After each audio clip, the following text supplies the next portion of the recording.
So the Air Force and Space Force have announced sweeping changes to maintain superiority amid the great power competition. Obviously, that's for our global thing. So there were 24 key decisions to address the current force and our ability to stay competitive. We need these changes now. It's a mix of near-term and short-term or long-term things, and they've been kind of teasing this for a while. And we thought for a minute that our jobs were going to go away, because why wouldn't it?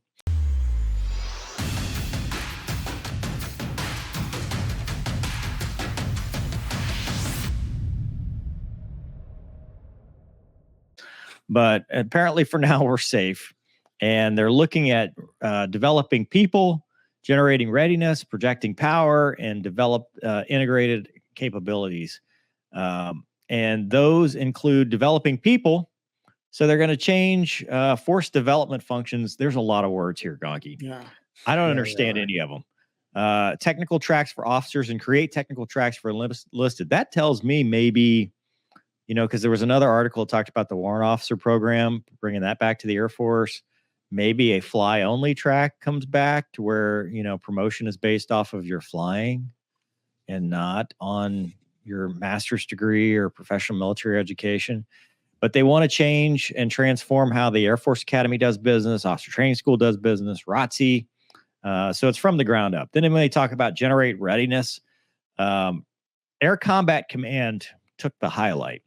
And so basically what they're saying is you've got major commands, right? You've got Air Education and Training Command, Air Combat Command, Global Strike, all these commands. And so now they're saying we're going to combine them all, and we're going to have like composite squadrons with bombers and fighters, and we're going to put them together and then deploy them as a package.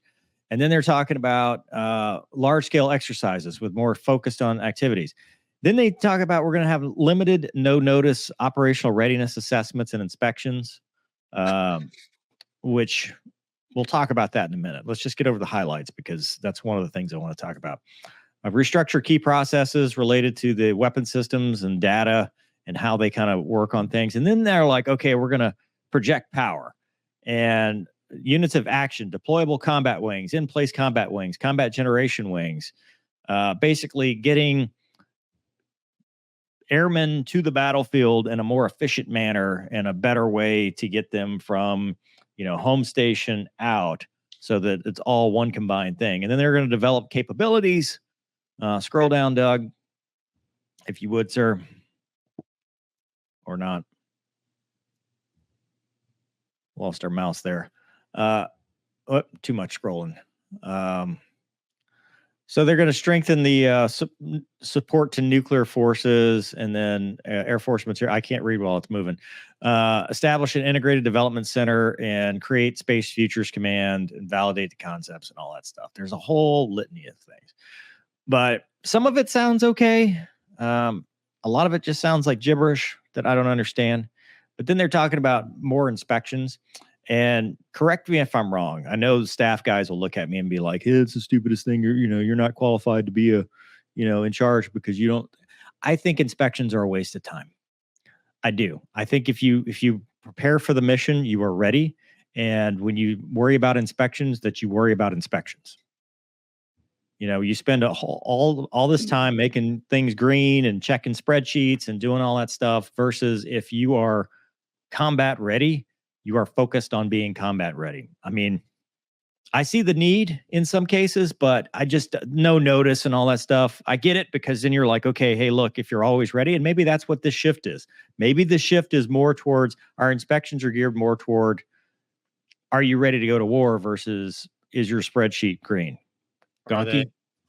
Yeah, I mean, a lot of words there, and I just basically read as much as I could, but you bring up a good point. I mean, is the Air Force, our commands going to just be focused on passing inspections, or are they going to focus on what the mission is, which is air dominance, in my opinion, right? So if you're talking tech air, one of the beefs I have with the Air Force vice the Navy is every year they do a mission check, right, which is basically an inspection for a pilot. And to me, what a colossal waste of time and resources. I mean, for one guy, they would put up I don't know, 15 airplanes, 20 airplanes. And it's, you know, in my mind, in the Navy, you got your mission qual, and then you were just expected to do your job every day, right? Which was leading flights, leading missions.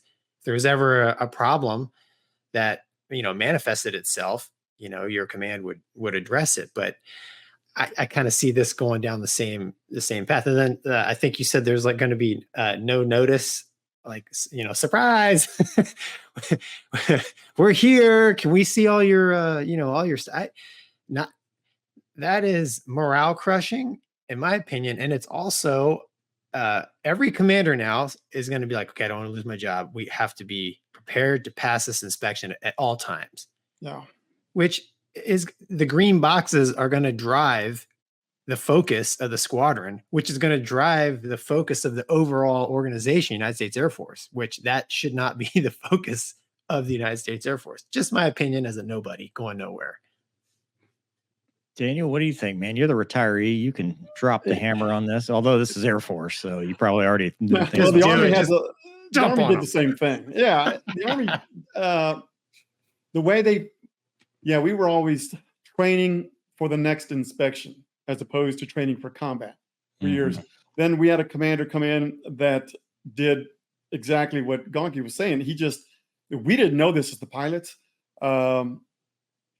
He was sending up all his sheets, all his reports, saying that we were doing all this training and all this stuff on every drill weekend and several times a week during the month and all that. We didn't know any of this until the hammer came down. And the big guy came down with the news. He had already done his investigating in the background. He said, okay, so he's showing me that he's telling us that he's doing all this training and all this sort of stuff and all. He went over to the logistics side and said, like, give me all the receipts for the fuel that they've used, all the times that they checked out all the fuel trucks, the maintenance, all this sort of stuff. Because if we were doing that much flying and that much training, we'd be burning through fuel and parts like crazy. And they weren't there. So that's how he found out that somebody was cooking the books and all. So, having an inspection, a no notice. But that was one commander, and I don't know if it's happened to other people or not. So, Gonky, what I liked about the Navy, and I think every service, and the Navy's kind of shying away from this now, but in general, right? You are an officer. I'm going to treat you like an officer until you give me a reason to treat you otherwise. You are a skipper or a commander. I'm going to treat you like a commander. You are God in that squadron. 100%. The buck stops there. So to me, what would have been a whole lot cooler, again, user my own and not the DOD, is if Big Air Force had come out and said, we are going to put people first and the mission will always be a priority. But we're going to put people first. And by that, we're going to put competent people in charge who take care of their people. And if you take care of your people, the mission will take care of itself.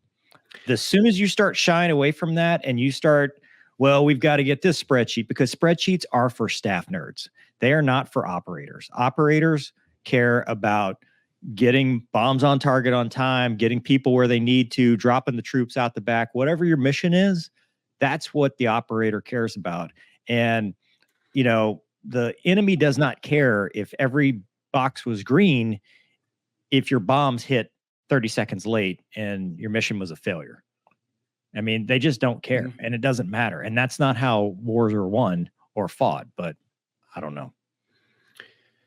Yeah. And there's one other important piece. There has to be power given back to like the senior enlisted, the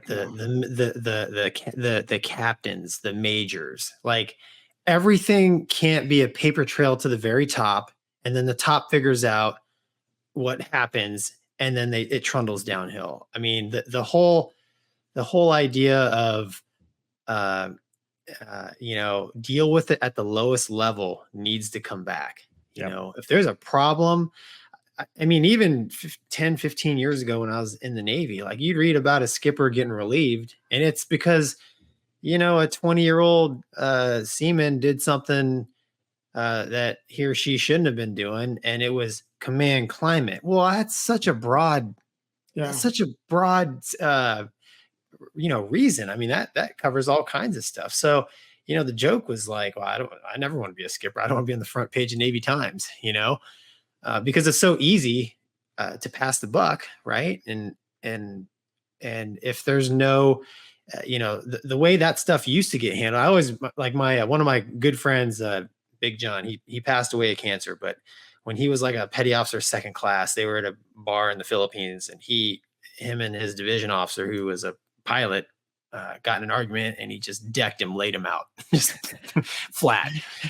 Today's military, he'd be in jail and then booted out. But you know what? He ended up being a warrant officer in the Navy, served 33 years, and was probably one of the best warrant officers I ever worked for. And it's like,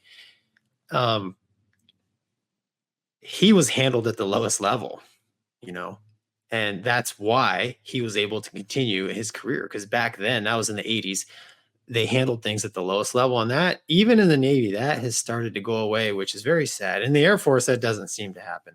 Just my perception. Yeah.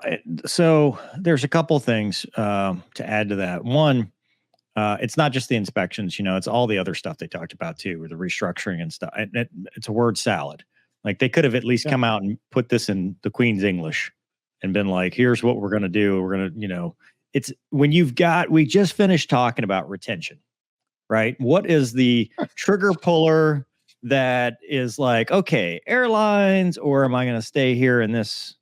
And you're like, well, they have just proven to me that their focus is still on appeasing the staff nerds. Like, we have created a culture of numbers and data sets, and that's great to an extent. But what happens when you're a leader that was promoted by data, that does data? You don't care about people anymore. Gonky, you and I have talked about this. The greatest skipper and the greatest leaders we've ever known were the ones that said, I do not care if I get fired. I'm going to do the right thing. 100%. You could fire me tomorrow. And as long as I can sleep at night knowing that I did right by people to help them, it's fine. Because the ones that are like, oh, I don't know, I can't risk it because I'm going to get that star, or I'm going to get the 06. We have to have the numbers green so it looks good to the Bobs. Dude, that's not Robin Olds. That's not Doolittle. That's not our heritage. Our heritage is filled with people who took risks and took care of people, and yet we keep reverting to this accountant mindset. Daniel, that commander you had that cooked the books, he probably wasn't your best commander ever, was he? No, and he was only there for maybe 9 months. Took him 9 months too. But yeah, he was fine. Yeah, that's my case in point. I mean, Mover, you hit the nail on the head, man. I mean, the guys, I've been very lucky. I've had a lot of good skippers, but I mean, like there's the good ones. You would go anywhere with them. Oh yeah, they motivate you. My example. Exactly. They motivate 100%. You to do the right thing. They do not threaten you. It's the carrot versus stick. I want to work for somebody that removes obstacles and makes things easier for me to do the job, not that threatens me if I don't get this one little square checked by the end of the week, that I'm going to get a letter of reprimand. Nobody wants that. People do not respond to that, especially now. In the world we live in now, where everybody's got options, it's a volunteer force. Your threats are idle because they'll just leave. Yeah, they vote with their participation. Well, that's another story. All right,